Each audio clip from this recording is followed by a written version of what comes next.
Hello, my friends. Today's lesson is about letter P. How it sounds, how it looks like, how can we write it, and some few words about it. Let's start. That's letter P. P. Capital P and small p. How can we write P?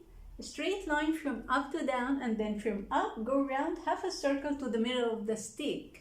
And then the small, it's the same, but it's a bit smaller. Straight line from up to down, go round, round, round to the middle of the stick. That's P. Sounds like P. P is for pumpkin. Pumpkin, P, pumpkin. Peacock.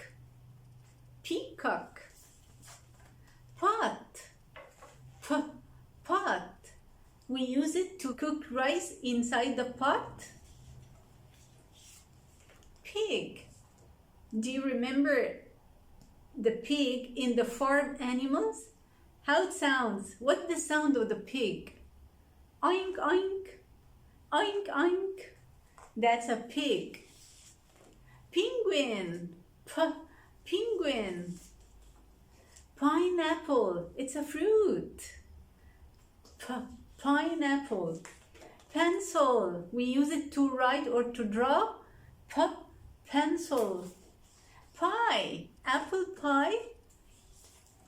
Present. You can get presents in your birthday party. Parrot. Some parrots, they can repeat after you. Parrot. Pizza. Do you like to eat pizza? Pizza. Pasta. I like to eat pasta. What about you? Pasta. Pear. Pear. And P also is for pink. The color pink and the color purple. Who likes this color? Pink and purple. What's your favorite color? Pink and purple. Today's lesson is finished. See you next class. Bye.